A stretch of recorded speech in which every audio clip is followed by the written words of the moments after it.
Hola, anem a veure com construir la web. La forma com construïm la web, quan la nostra web tingui l'aspecte final, té molta importància. Perquè nosaltres no perdem de vista mai, nosaltres tenim un objectiu. L'objectiu és vendre. Això és el més important. Per tant, la nostra web ha d'estar destinada a això. És el nostre objectiu. I com aconseguim vendes? Bueno, hi ha una sèrie de factors superimportants que a la vegada senzills, però no tothom els aconsegueix i no tothom ho té clar. Per tant, són consells molt senzills i al principi molt evidents, però no sempre són així. Jo el que us recomano, és que us fixeu en els que en saben, en els que ho fan bé, no? Qui és el major mercat dintre de l'e-commerce? Amazon, no? És el que té més vendes de tot, Alibaba, AliExpress. Fixeu-vos en aquestes webs. Tenen una usabilitat molt alta. Què vol dir això? Que és fàcil usar-les. Poses algú davant d'allà i automàticament ja sap què ha de fer. No cal que busqui res, ni manuals ni res. I important, amb poques accions de l'usuari immediatament pot comprar. Fixeu-vos, pràcticament en 3 clics de ratolí, inclús menys, pots comprar un producte. Després, la pàgina ha de carregar ràpidament. O sigui, no pot ser que la pàgina, i per això anem al punt de les animacions. No foteu animacions, no poseu animacions a una pàgina web. Això molesta més que res. És gratuït i no té cap sentit ni un. A menys, si voleu posar un vídeo, poseu un enllaç a un vídeo i la gent, si vol mirar el vídeo, clicarà l'enllaç, però ja és decisió seva. No faceu que una animació retardi la pàgina, la càrrega de la pàgina. La gent, quan va a una pàgina, el que vol és trobar el producte que cerca i comprar i no perdre més temps. Poques opcions i clares. No doneu 50 milions d'opcions. Poques opcions i clares. El text ha de ser el mínim imprescindible. Fixeu-vos en Amazon. El text quin és? Si en teniu en estoc, afegeix més imatges, més unitats, si hi ha algun descompte, i poca cosa més. I potser característiques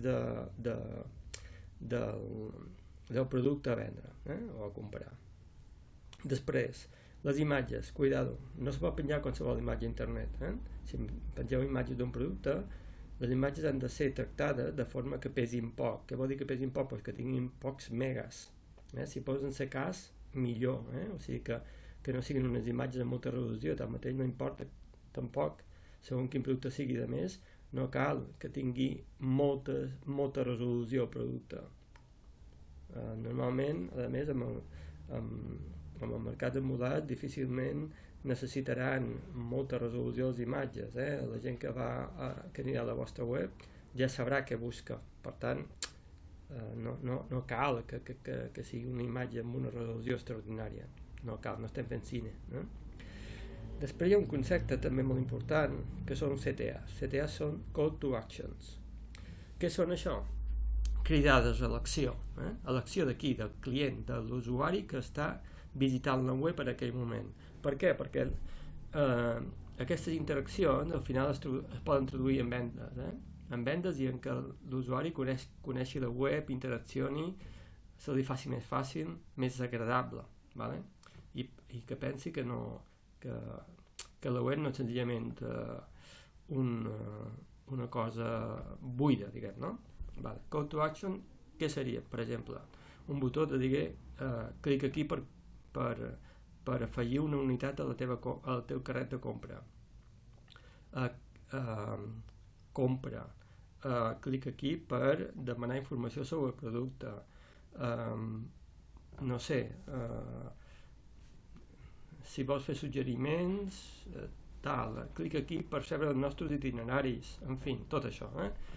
Són normalment botons que criden a l'acció de l'usuari i que fan que l'usuari pugui interaccionar amb la web. Són molt importants, molt importants.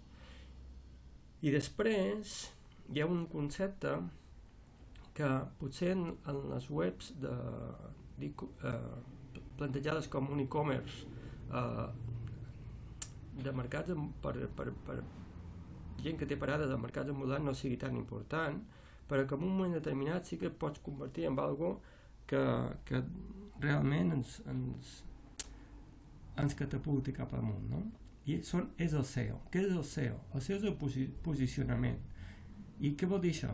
Bueno, quan nosaltres fem una cerca a Google, potser surten 300 i pico de mil o 400.000 o 500.000 cerques, vull dir resultats, no?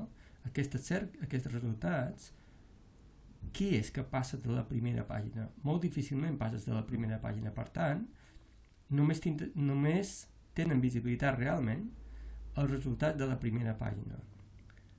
El SEO es preocupa d'això, es preocupa de posicionar la pàgina a dalt de tot, de les cerques. Això no és fàcil, hi ha verdaders especialistes en això, i la pàgina s'ha de constantment anar actualitzant i refinant i veient com va evolucionant. O sigui, no puc crear una pàgina avui i posicionar-la dalt de tot, suposant que la posiciona dalt de tot, pot ser que dins de 2 o 3 dies aquesta pàgina ja no apareixi a dalt de tot. Per què? Perquè els algoritmes de Google o de cercadors pot ser que hagin variat i per tant ja el que feia, les característiques de la nostra pàgina que feien que el nostre producte, la nostra pàgina apareixés a dalt amb una cerca concreta de productes així, dels que venem, doncs ara ja no hi sigui. Per tant, això és una lluita, diguem, constant entre els algoritmes de Google o els algoritmes dels altres cercadors, però normalment la gent cerca Google bàsicament, i la pàgina. És tot un art el SEO, no és evident i s'ha de mantenir constantment el posicionament de la pàgina dalt. De totes maneres, ja dic, amb el cas de mercats ambulants potser no sigui tan important. Només és important en el moment que nosaltres volem que la nostra pàgina donar-nos a conèixer més enllà dels nostres mercats. Vale. I el més important de tot, quasi. Això és un KISS, és un anagrama de Keep It Simple, Stupid, que vol dir fes-ho el més simple possible, no siguis tonto. És un lema que tenen els programadors, la gent que fa programes informàtics. Com més simple sigui, més fàcil serà treure, evitar errors, i més fàcil serà que s'usi. O sigui, no ens compliquem la vida, ni tampoc ni compliquem la vida a l'usuari, al client.